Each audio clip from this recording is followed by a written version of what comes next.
Bienvenue sur la chaîne de l'unité pastorale de Stockel-au-Bois. Pour ceux qui ne peuvent aller à la messe, pour ceux qui sont loin de nous, pour ceux qui souhaitent réentendre ce qui s'est dit à la messe, le méditer et le prier, nous avons le plaisir de vous présenter la vidéomélie de ce dimanche, dite par l'abbé Philippe Mahoué. Bonne vidéo, bonne homélie.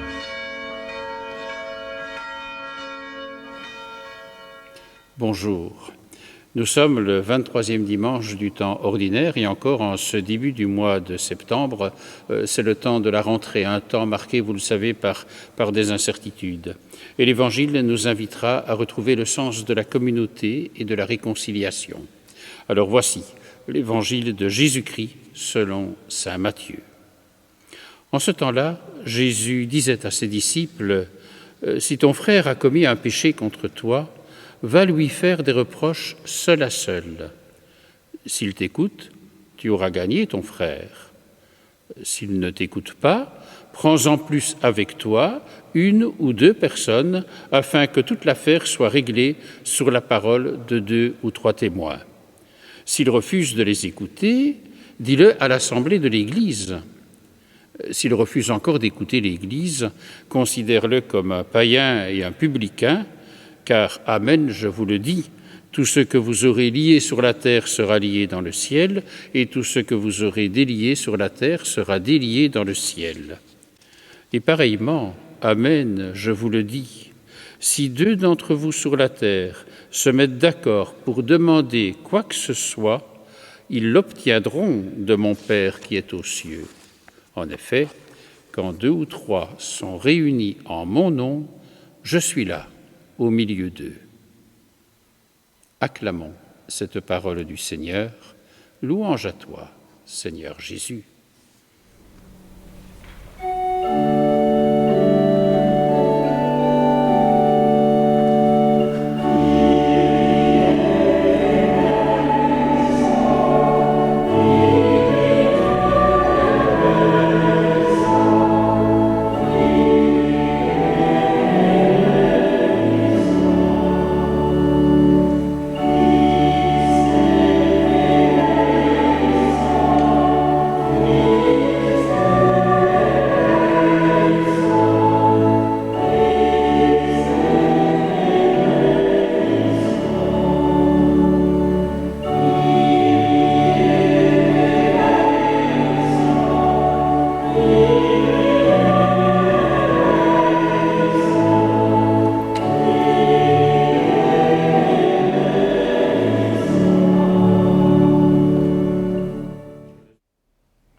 Frères et sœurs, l'évangile de ce dimanche concerne la vie de la communauté dans ses relations interpersonnelles.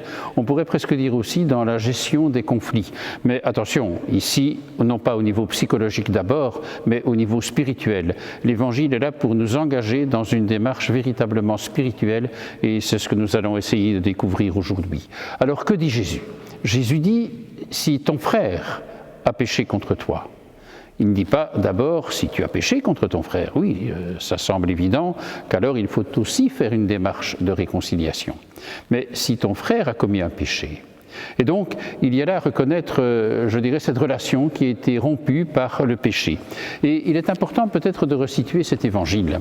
L'épisode que nous avons entendu vient immédiatement après la parabole de la brebis perdue. Vous vous rappelez, une des brebis parmi un troupeau de 100 qui était parti, qui s'était égaré, le berger qui va la chercher, il la retrouve, et puis alors c'est la joie parce qu'il y a les retrouvailles et, je dirais, la réconciliation avec celle qui était partie. Au fond, ça nous dit aussi ce qu'est le péché. Le péché, quelque part, c'est s'égarer, c'est se tromper de chemin. C'est, comme dit étymologiquement le mot péché, rater sa cible. Et donc, nous sommes invités, à partir de là, à retrouver le chemin, à être de nouveau dans la communauté. Et pour ce faire, Jésus propose différentes étapes, 4 étapes. Mais notez que pour chacune d'elles, il y a peut-être des constantes, il y a à retrouver, je dirais, des attitudes fondamentales. La première, c'est de vivre les choses avec beaucoup d'humilité, car on peut chacune et chacun se dire, mais qui suis-je pour aller trouver l'autre et lui dire, tu sais, tu as péché et j'ai envie de te parler. Ça doit se faire avec l'humilité de ceux qui se reconnaissent autant pécheurs que celui à qui on s'adresse. Et puis, je dirais de le faire avec beaucoup de discernement. Et le discernement est toujours ce qui conduit à une certaine lucidité. Ne nous emportons pas sur des a priori faciles, mais prenons le temps de la réflexion, peut-être pour essayer de mesurer les enjeux de ce qui se passe dans une relation qui a été rompue. Et enfin, je dirais de le faire toujours avec beaucoup de délicatesse et beaucoup de discrétion. Ce sont les conditions pour que la rencontre puisse bien se passer. Alors je vous disais 4 attitudes, du moins 3, et puis l'autre qui serait la conclusion que ça n'a pas marché, mais prenons d'abord la première attitude. Il est dit, si ton frère a péché contre toi, va d'abord le trouver seul à seul. Seul à seul. Oh, vous direz, ce n'est pas toujours facile et c'est vrai que dans certaines situations, parfois faut-il d'abord aller rencontrer quelqu'un pour essayer de mieux comprendre, etc. C'est vrai, mais je vous ai dit tout à l'heure, tout au début, que c'était une démarche d'abord spirituelle. Et donc ici, il s'agit, dans cette relation qui était rompue, d'aller trouver la personne et de parler ensemble. C'est finalement de le faire à la fois dans une relation qui dit la confidence et qui dit la confiance. Et souvent, enfin j'espère, il y a là peut-être un chemin de réconciliation qui peut alors être réalisé. Mais l'Évangile, je dirais, est réaliste. S'il ne t'écoute pas, il est dit ici alors après, deuxième étape, prends avec toi 2 ou 3 témoins. C'est des témoins, ce ne sont pas des accusateurs, ce ne sont pas non plus des défenseurs, ce sont davantage des facilitateurs.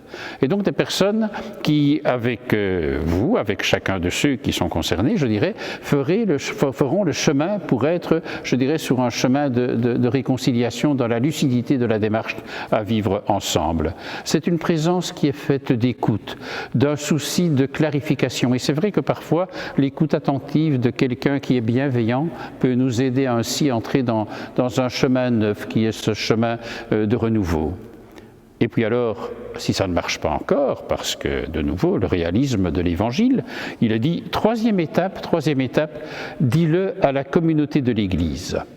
Nous sommes ici à la 3e étape, et c'est vrai que ce n'est pas d'abord d'aller le dire à la communauté de l'Église. Il y a eu le seul à seul, il y a eu l'attitude d'aller trouver, la démarche d'aller trouver 2-3 personnes, et nous sommes ici à cette étape en évitant, parce que c'est toujours ça le risque lorsqu'on arrive à cette étape d'aller parler à la communauté, et vous connaissez les situations qui peuvent être celles des rumeurs, des cancans, enfin on sait comment dans des communautés, même aussi parfois bien solides, ce genre d'écueil peut arriver. Donc évitons en tout cas tout ce qui est cancan, tout ce qui est rumeur. Mais le vrai rôle de la communauté, c'est finalement un rôle de discernement. Et une des attitudes fondamentales du discernement, c'est d'être à l'écoute. Alors c'est là la 3e étape qui nous est proposée. Et puis finalement, il y a une dernière étape. Il est dit, s'il refuse encore d'écouter l'Église, considère-le comme un publicain et un pharisien. S'il refuse d'écouter. Donc ça veut dire que c'est lui qui a refusé. Je dirais d'une certaine façon que pour être exclu de la communauté, il faut le vouloir. Il y a eu ici 4 démarches, dont la dernière est évidemment celle qui n'aboutit pas au résultat espéré, mais il y a eu toutes des démarches, toutes des tentatives. Alors ne nous décourageons pas trop vite, essayons de faire tout ce chemin et de se dire que lorsque quelqu'un est exclu de l'Église ou de la communauté, c'est souvent par un choix qui a été son choix personnel. Alors je sais que dans l'histoire et dans la vie de l'Église, il y a souvent des attitudes qui peuvent être considérées comme des attitudes d'exclusion et finalement il faut réfléchir, ce n'est jamais bon d'exclure, l'exclusion est toujours négative, mais il y a la liberté qui va jusque-là de permettre à l'autre de dire, eh bien voilà, je ne sais pas faire le chemin. Alors voilà, c'est un peu un chemin de réconciliation. S'il fallait tirer 2-3 conclusions, je dirais d'abord, bien oui, c'est le plus souvent la décision de la personne qui est importante. Et ça, on l'a vu à travers les démarches et les étapes. Deuxième chose, c'est que dans nos communautés et dans nos relations personnelles et fraternelles, nous puissions toujours plus être des êtres de communion, capables finalement d'oser faire le premier pas et d'aboutir ainsi à des chemins qui sont ceux de la réconciliation. Ou pour le dire autrement, évitons, pour qu'une vie de communauté puisse exister, tout ce qui est rancune, tout ce qui est vengeance. Ça n'aboutit jamais à rien, ce sont des attitudes mortifères. Mais ce qui est important, c'est d'entendre qu'il nous faut vivre dans une attitude de fraternité et de bienveillance. Fraternité et bienveillance, ce sont finalement deux clés qui ouvrent les portes de la réconciliation et du pardon. Alors l'évangile n'est pas fini. Il dit ce que vous demanderez, alors à ce moment-là, eh bien le Seigneur vous l'accordera. C'est dans l'attitude de confiance. Et il ajoute, là où 2 ou 3 sont réunis en mon nom, je suis au milieu d'eux. Demandez et vous recevrez, c'est dit par ailleurs dans l'Évangile, c'est dans le Sermon sur la montagne, en sa fin de ce contexte. Et puis alors ici, le fait qu'il y ait 2 ou 3 réunis au nom du Seigneur, il dit « je suis au milieu d'eux ». Reconnaître la présence au cœur de la communauté. Et cela aussi, c'est quelque chose d'important. On pourrait dire que c'est une des étapes aussi par rapport au chemin de réconciliation. Lorsqu'ensemble, on reconnaît la présence du Seigneur, finalement quelque chose de neuf peut advenir. Alors que ce soit là ce que l'Évangile peut nous dire aujourd'hui, une bonne nouvelle. Et je vous le disais, en ce temps qui est le temps du début de l'année scolaire encore, on va en parler dans quelques instants, eh bien que nous puissions retrouver à ce moment-là quelque chose qui dit la nouveauté de la communauté. Je vous souhaite une bonne année pastorale, une bonne année dans chacune de nos communautés, dans notre paroisse, pour vivre toujours plus le chemin de la réconciliation, qui est toujours un chemin de pardon et toujours un chemin de fête. Alors, bonne année pastorale à tous. Amen. Vous savez que ce temps de la rentrée scolaire est marqué par beaucoup d'incertitudes. Alors je vous propose d'écouter le témoignage de Joël Muller, pleinement engagé dans beaucoup de secteurs de la vie de notre paroisse Saint-Alix, mais aussi professeur de religion dans l'enseignement officiel en primaire. Alors écoutons-le. Ce matin, j'ai eu la chance de reprendre les cours de religion au sein des écoles officielles de la commune, ici d'Olué, mais aussi pour d'autres écoles. Et c'est vrai qu'en tant qu'enseignant, ce qui a été pour moi le plus difficile à vivre et comme épreuve, c'est de rester si longtemps sans pouvoir voir mes élèves. Les enfants ont repris les cours le 8 juin, comme vous le savez, mais uniquement les cours titulaires, français, mathématiques, et non pas des cours spéciaux comme le cours de religion. Et donc, dans mon cas également, j'ai 5 6e primaires, et je n'ai pas eu la chance de pouvoir leur dire au revoir. D'habitude, on prend un temps de silence, un temps de prière, un temps d'envoi en cette fin juin, chaque année. Et ça n'a pas été possible suite à ces mesures coronavirus. Et donc, c'est vrai qu'au niveau des professeurs spéciaux, ce vide n'a pas été évident à vivre. D'autre part, également, les enfants, les plus jeunes surtout, ont besoin de gestes d'affection, ont besoin de cette proximité, cette tendresse qu'on ne peut plus leur donner, car toujours se mettre à 1,5 mètre de distance avec l'enfant. Et donc, c'est une autre difficulté que nous avons, nous, en tant qu'enseignants, c'est cette distance à respecter avec les enfants et aussi avec les collègues et enseignants. Mais nous commençons cette nouvelle année avec beaucoup de joie, de confiance et de paix dans ce chemin d'espérance. Oui, Seigneur, nous te prions pour chaque enfant, pour chaque jeune, pour tous ceux qui vont reprendre le chemin de l'école ces jours-ci. Que chacun puisse être dans la joie de se retrouver, de s'entraider, d'apprendre et de construire aux côtés des enseignants, mais aussi de tous ceux qui donnent et qui se donnent pour guider et conseiller. Aide-nous, Seigneur, à grandir ensemble, à donner notre vie pour les autres. Ensemble, Seigneur, nous te prions.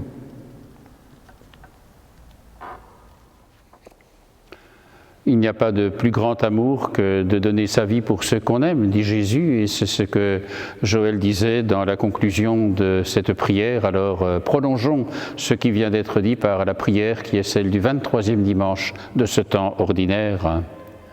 Dieu, qui as envoyé ton Fils pour nous sauver et pour faire de nous tes enfants d'adoption, regarde avec bonté ceux que tu aimes comme un Père. Puisque nous croyons au Christ, accorde-nous la vraie liberté et la vie éternelle. Nous te le demandons par Jésus le Christ, notre Seigneur. Amen. Vraiment, le Seigneur est avec vous et avec chacun de nous sur les chemins qui sont ceux de la réconciliation, comme l'Évangile de ce dimanche nous y a invités. Alors que le Seigneur vraiment nous aide et nous bénisse sur ces routes, qu'il nous garde, lui qui est Père, Fils et Saint-Esprit. Amen. Vous découvrirez ces jours-ci le numéro 500 de la vie à Saint-Alix. Vous pouvez bien sûr vous le procurer dans l'église Saint-Alix, mais aussi dans les différents quartiers de la paroisse. C'est une façon de garder le contact, de manifester le lien pour faire la vie et vivre la vie à Saint-Alix. Alors, bon dimanche, bonne semaine à tous.